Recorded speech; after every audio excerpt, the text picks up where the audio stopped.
Pemirsa, Karangasem berada di peringkat pertama dari 13 kabupaten kota yang masuk sebagai zona merah COVID-19. Ini ditetapkan Satuan Gugus Tugas Nasional pada 11 Agustus 2020 lalu.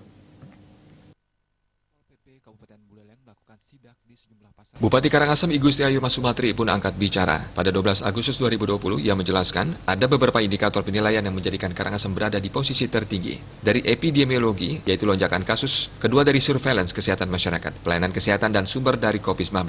Dari data akhir Juni hingga 2 Agustus, memang Kabupaten Karangasem sempat mengalami lonjakan kasus sebanyak 28 penambahan angka positif dalam sehari. Namun setelah itu sejak tanggal 6 hingga 12 Agustus 2020, justru kasus sudah landai.